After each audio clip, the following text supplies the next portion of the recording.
Hi guys, it's Jeff. Time for part 4 of our U.S. Army G7107 cargo truck by MiniArt. We're going to continue with step 6. Everything up to that point has been done. Before we get into this, which we've got some really tiny little parts to pull off this time, I've had a suggestion. Thank you, Peter at Odscale Modeling, about cleaning up the really tiny parts. And I just wanted to show you a little bit about how I go about doing it. This is what I use for removing all my parts. No, just kidding. This is what I used back in 1969. Okay, if you guys are still using these, it's time to upgrade a little bit. For removing big parts, cutting big sprues, I use a pair of these. Okay, these are not really good for the fine delicate work, but they're great for cutting larger sprues and big connection points. These are the Tamiya 123s I use for most of the delicate work. These have got a really delicate blade on them. In fact, these are chipped a little bit. So I'll probably end up replacing them before too long, but they're very, very sharp. And they work for about 99% of what you're doing. If the part's really, really delicate, I use one of these, and this is a saw. It's actually basically a photo etch part, and they come in a sprue of 7 or 8. I don't remember just where I got this, but they've got different sizes and configurations, so you can actually saw through your connection points. It works really well, very slow. I've also got this, which is a little bit easier to use, and it's got a fine and a coarse side to it. It works really, really good, but it's kind of hard to get into the tiny little spots. Okay. I've also got several different knives. Move that over. Usually my go-to is the scalpel, but I do use these larger ones on occasion. I don't generally change these blades very often, but I do keep them sharp. Probably 2 or 3 times a day when I'm modeling, I take my diamond hone and I just run the blade over that, and it brings the edge. That's about all you got to do, and it's just like having a brand new blade again. It's extremely sharp. These are well worth it if you're, I know blades are not very expensive, but if you're wanting to keep a really sharp edge, just a couple of swipes with that diamond hone and you're back in business. For cleaning up little holes, I have this, which is basically a Dremel tool that I just put in a pin vise, and this works really good for cleaning out holes and that type of thing. And of course I have drill bits, and this is just one of my set of drill bits I use for cleaning up holes and things. I also have a really big set, goes clear up to about 1/2 inch, I think. So it's really good to have at least some kind of drill bits handy. For cleaning parts, a lot of times I use these. They're just a real inexpensive set of small files. They come in all kinds of different shapes. Round, square, flat, half rounds, and depending on the part, this is really good for getting most of the sprue off. When it comes to getting the very, very last little bit off, usually I sand it off. But also a selection of tweezers are really good to have. I use these generally for holding parts. They're flat and they seem to grip a little bit better. But every part's a little different, so depending on what you're doing, it would be good to have some of those. For cleaning up photo etch, now these I use a lot for cutting out the larger pieces. These are really, really sharp. They're Xuron, and they go through photo etch like like you're cutting paper. They work really, really well. So I keep one of those for trimming the tabs off and cutting out photo etch, and then I have a fiberglass pencil.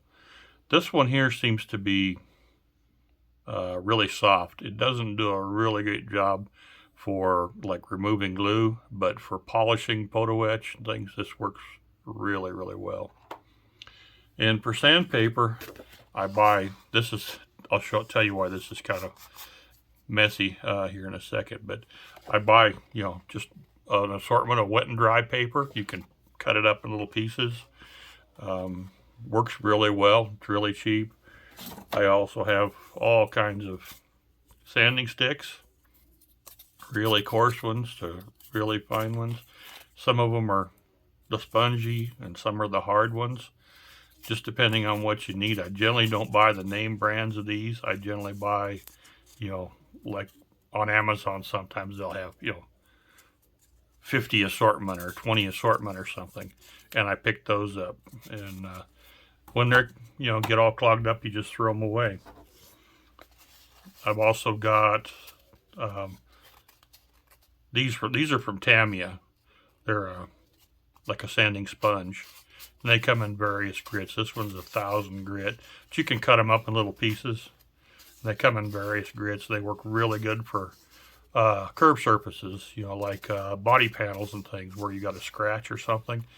You don't want to run a file across a big flat or a big curved surface because you'll just tear it all up. So these work really good for getting small scratches out and polishing things up. So I use those a lot.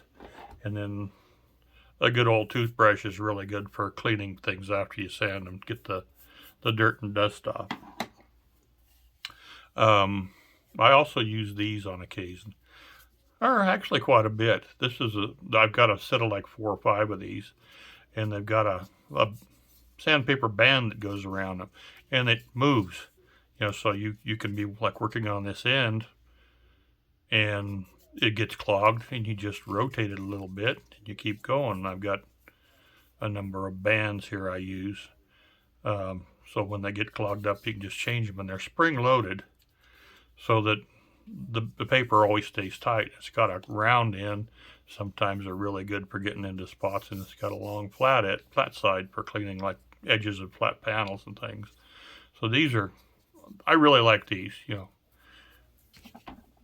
The reason I've got this out, and I didn't video it when I was doing it, but I did take a picture or two. But I use Sharpies a lot, and I got this tip from Nigel over at Nigel's Modeling Bench.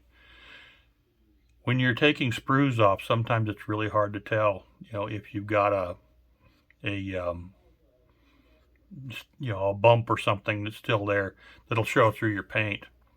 So what I do, and I don't do it every time, but I'll take a Sharpie and I'll just mark the area where I want to sand, and then that's kind of a guide for when you're doing your sanding, and you can, when the Sharpie's gone, that you've got the recess sanded away.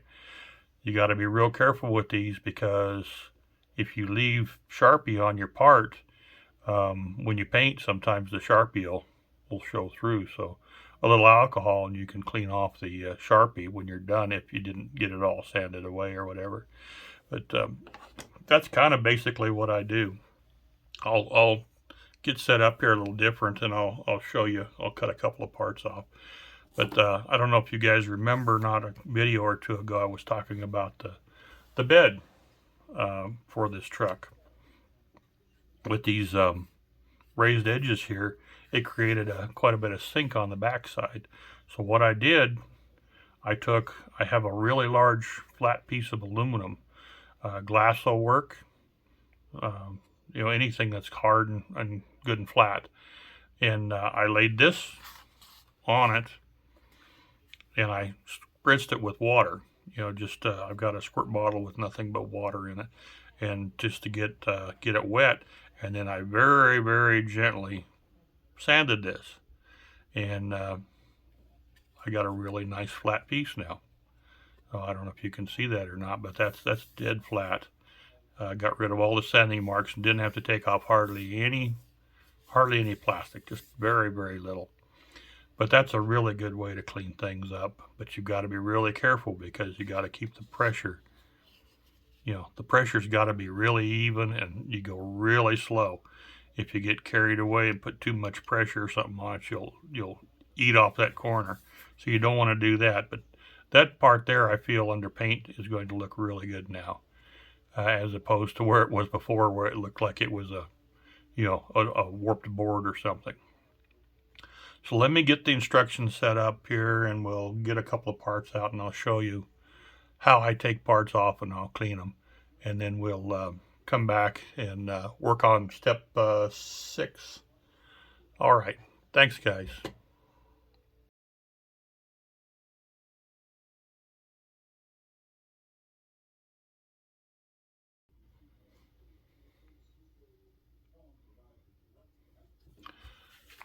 Okay, guys. On step 6, we have several pretty small, delicate parts.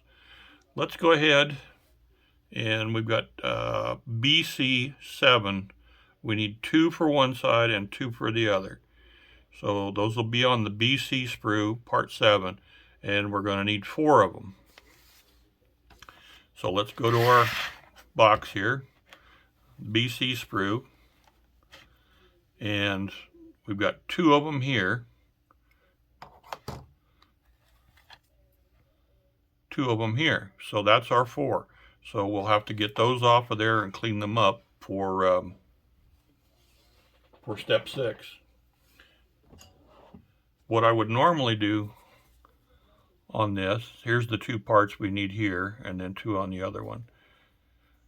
For something this small, I would probably use my saw.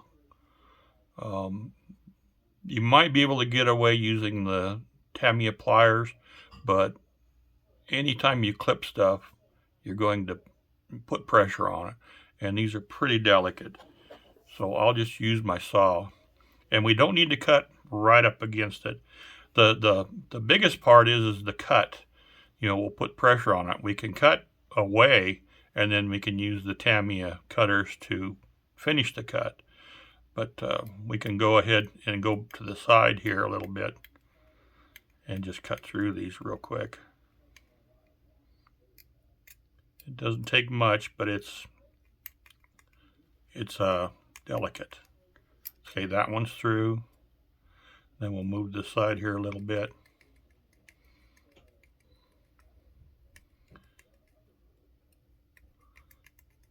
And that one's through.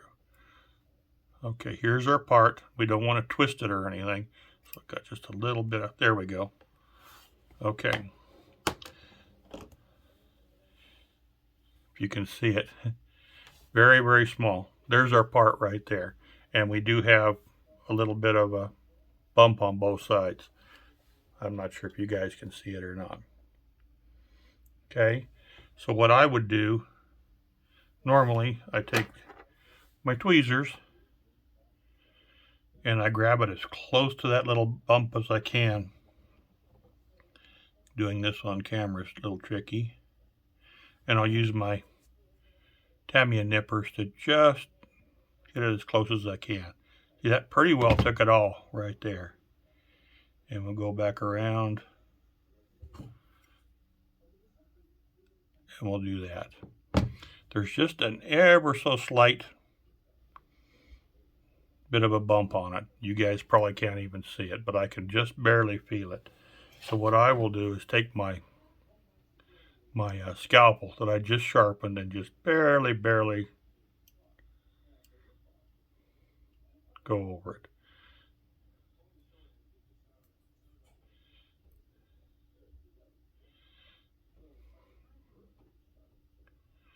And there we go. I would consider that to be acceptable for putting the part on the model.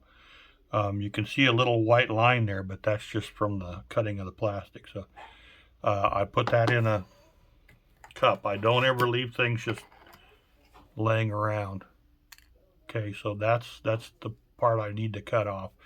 I'll go ahead, I hope that demonstration helped a little bit, but every part's different. You kind of got to use your judgment, and you know, whatever's best, just so long as you don't stress the part. You want to try really hard to get it off of there in one piece, because fixing them can be a real pain. All right, I'm going to go ahead and take all the parts off I need for part 6, and then I'll come back and we'll start gluing some things back together. Alrighty guys, I got to put my glasses back on. When I'm working with that little stuff, I see really good up close, can't see worth a darn at a distance. Alright, be right back. Okay guys, we're back. We're going to complete part 6 right now. I've got all the parts cut off. I've got them all circled, so everything has been accounted for. Here's our parts 1 through 5 completed. All nice and safe and sound. And let's see here. Here are the parts I just cleaned. Okay, nothing much to them.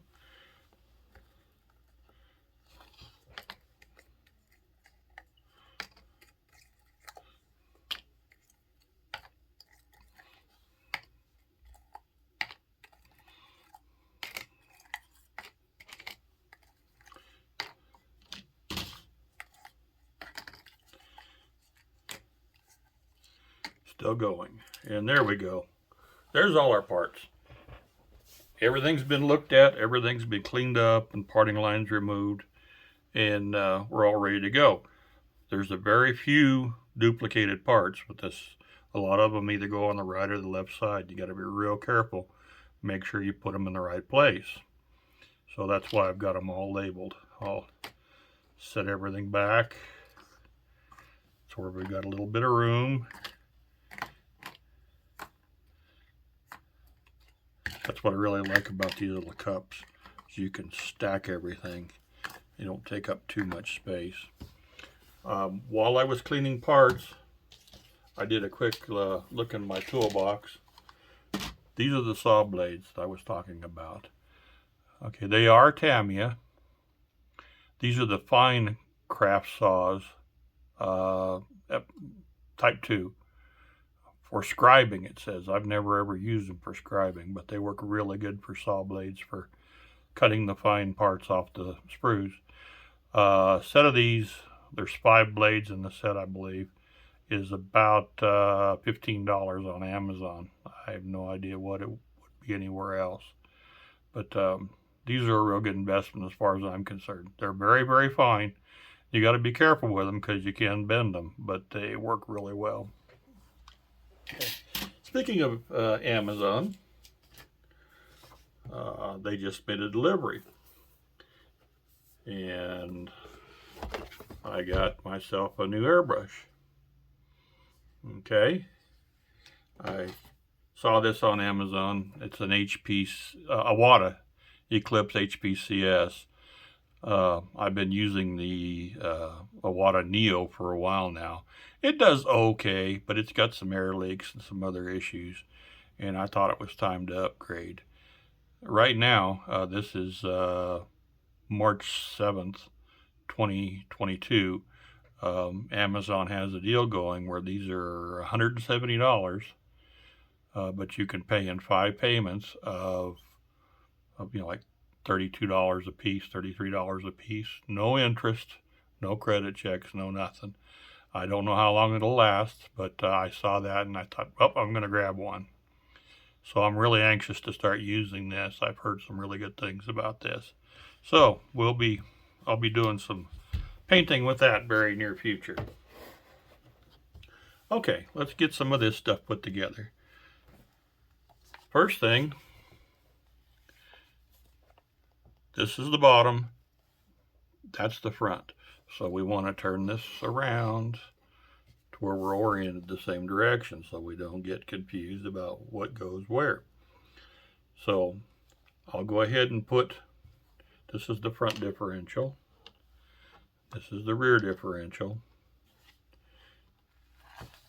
We'll get those glued on, and then we'll start attaching all the little pieces that go to actually hold it on. And there's some these are actually shock absorbers. They're an old type of shock absorber. So we got one of those for each corner, and each one of them's a little different. They're you got to keep them straight.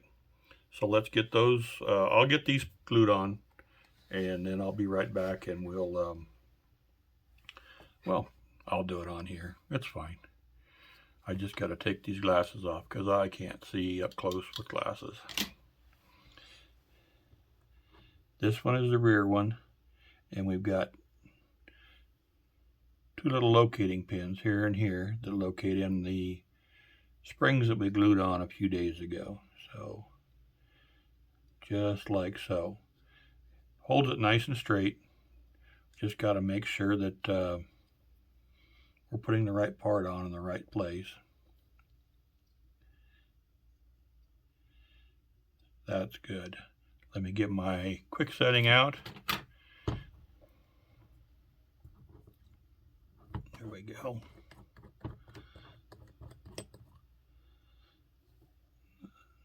Just a little dab on both spots.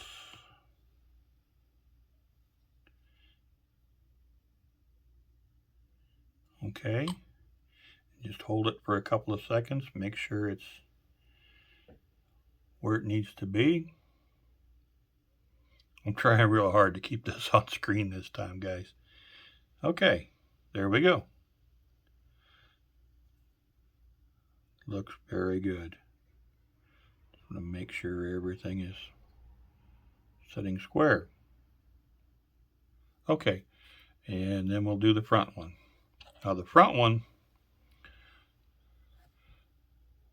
there's a locating pin here, and the other one is almost very, very tiny right on the side of the differential here. So we got to make sure we line those up correctly. So it'll go right here. Okay, and everything fits really good. We just got to make sure we're right on the pins. Okay.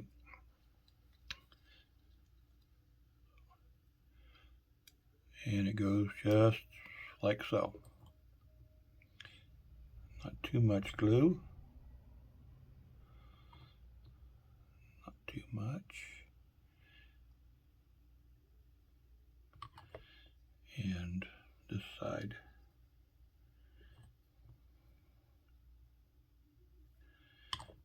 Okay, and then make sure we're lined up straight.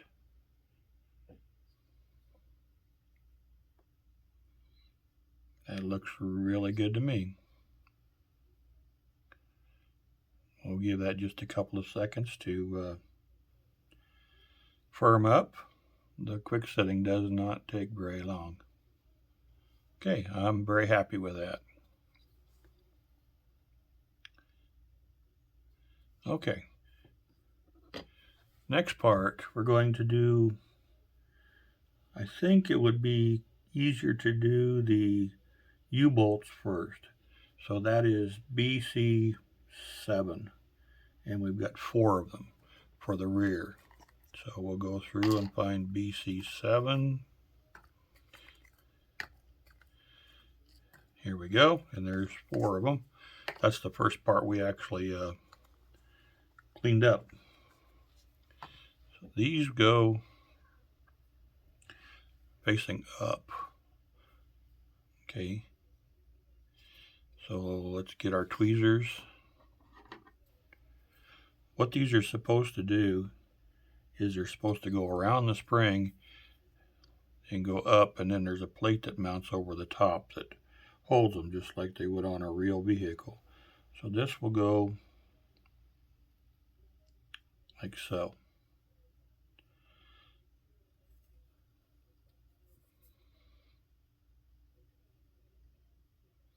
And there's actually a little indentation on the spring that that's supposed to sit on, just like so. Okay, I don't know if you can see that or not, but there's one, just a touch of quit setting.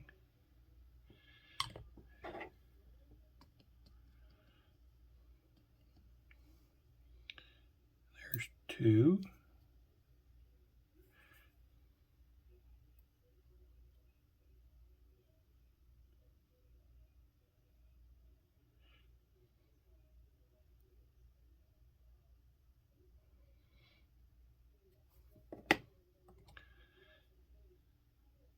Not very much glue, just barely a little bit. Okay. Whoops. Nice and straight. The other side.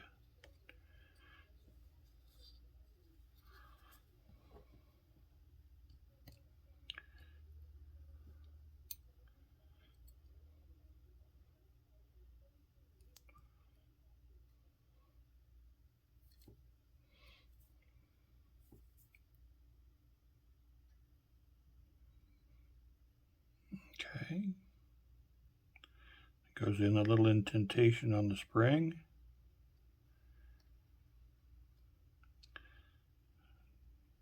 Okay. There we go. Just a tiny bit of glue.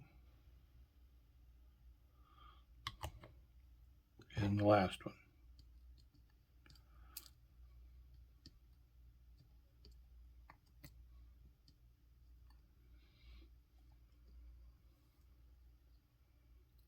Whoops. Well, to chase it around today. That's pretty common. Okay.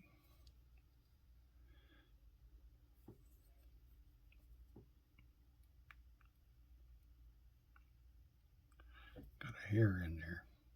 From the carpet monster. He was in here visiting me just a little while ago.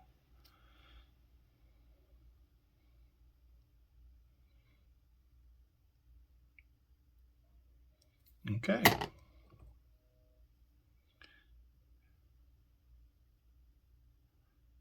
Those are on. And then we've got 2 plates that go on the top that will, on the real one, these would bolt through. So we've got A18 and A17. So I'll go through, find that. There's A17 and A18. So 17 goes on this side. Boy.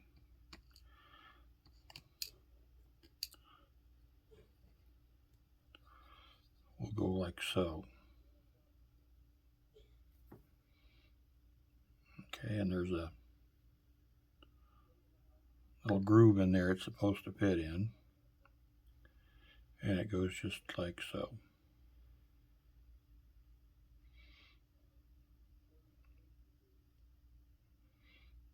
It looks to me like maybe that groove is a little bit tight. So I'm going to run a file through that just a little bit to get it to go down a little bit farther. Let's see here. Well, a file may be a little bit wide. Let's see here. That file's not too bad. Just barely go down through here.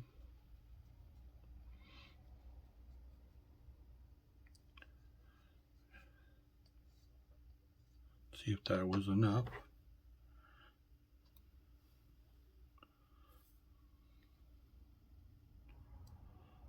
Still a little bit much.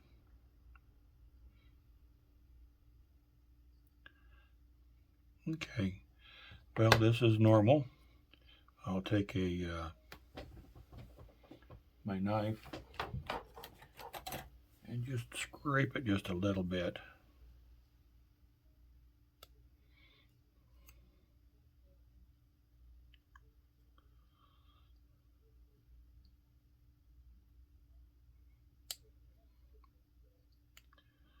Just a tiny little bit. Okay, that's why it's always good to check before you put the glue on. And there we go. That fits really good. Okay. I see I need to do a little adjustment on that spring there to get it to all line up. Let's go ahead and put some, I think I'll use the regular extra thin on that. It gives me a little time to adjust.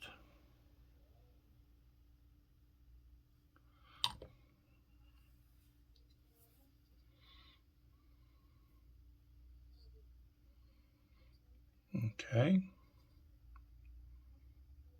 And then this spring here is leaning back just a tiniest little bit.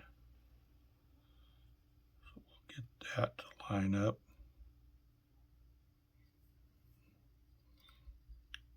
And that one's doing the same thing. So we'll get that one to line up.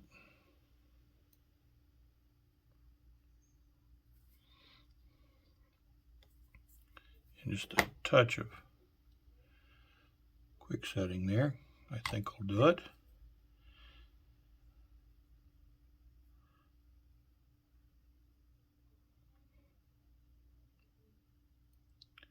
And I think we got it.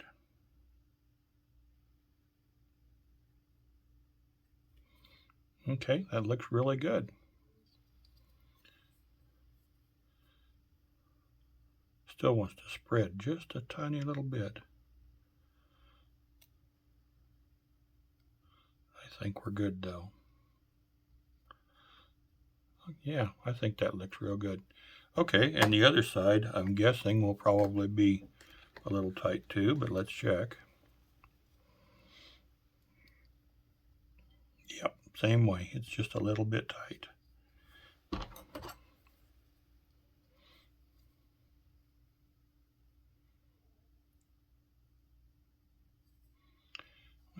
don't want to get too much out of there.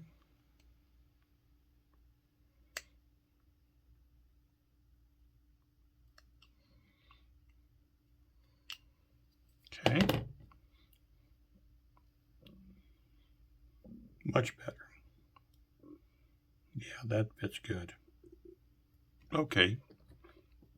A little of the regular extra thin.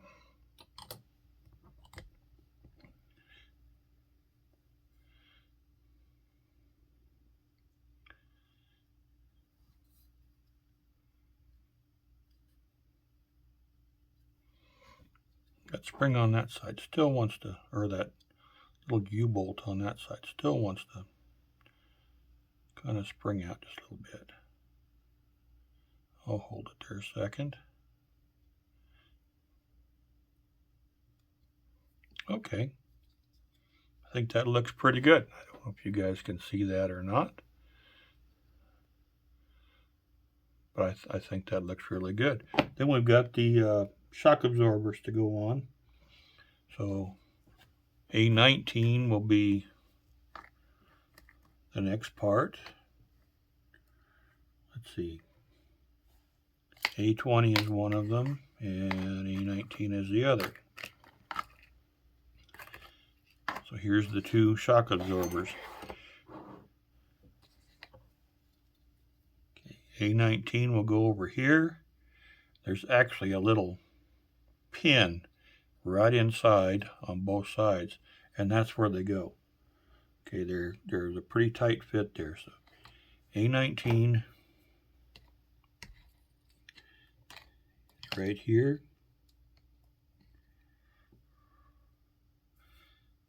And you know what? I didn't get that one all cleaned up. I missed one. Yep, it won't take a second. Clean that little nib off there. File it just a tiny little bit.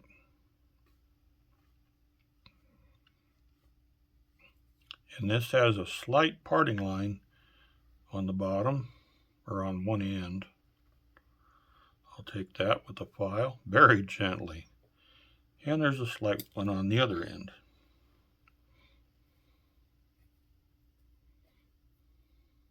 Okay, that's got that all cleaned up. So where these go is, this is 19, will go on the inside on here. And it looks to me, boy, that's tiny.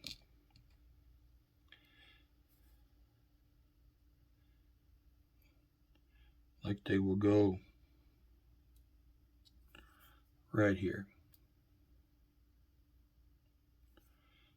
And they are keyed somewhat. There is a somewhat of a square on, you know what, I think, yep, it'll go that way with the rounded part to the top. So I almost messed that one up. So the rounded part goes to the top, and it goes over the little pin, just like that. Okay, a little bit of extra thin, quick setting, and that's good. And then that'll go, and then A20. And this one I did clean up. And it will go right here, just like so. Once you figure it out, it's not too bad. Okay, there's the other one. That completes one end. Okay. I'm going to go ahead and do the other end off camera. It's exactly the same thing. And I'll be right back. All I'm doing is basically the same on the other end. So give me a minute and I'll be right back. Don't want to make these videos run too awful long. Okay guys, there's the front all done. I hope you can see it okay. The clamps and the U-bolts are reversed in the front. It all works out exactly the same. But I've got 2 U-bolts in the little cap here, 2 U-bolts in the cap, and then the shock absorbers on this, instead of being inside the frame, they are on the outside. There will be an arm that later we'll put on that goes down to the axle. The only other part on step 6 to do are the motor mounts, and I've already put one in. It's right here, and I've got the other one to do still. There's a little key just inside the frame. I think you can see it. It's right here, and that's where it locates. So we'll glue that in real quick, and step 6 will be done. And I'll probably call that the end of the video for today because I don't want them to get too long. And of course, again, I need to take the glasses off. Okay, it goes just right inside there, just like so. Little quick setting.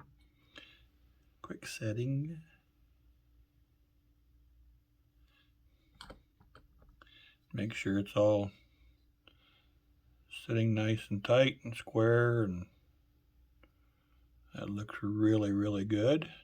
I touch a little bit on the front here just to make sure. Okay.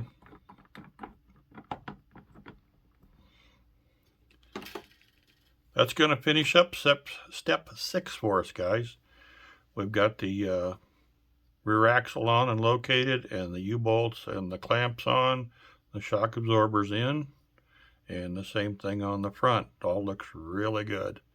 Nice detail. I love these MiniArt kits. So don't forget, I said it before, these were made in the Ukraine, and those people are out of work right now, and they're fighting for their lives and their homes and their families. So if you're going to buy any kits, you know, in the near future, as long as they're available, consider one from the Ukraine. You know, hopefully they'll be able to come back to work soon, and there'll be plenty of work for them if we buy the inventories that are in the warehouses around the world right now. So you guys have a great day. I'll get this posted just a little while, and then I can play with my new airbrush. All right, guys. See you later.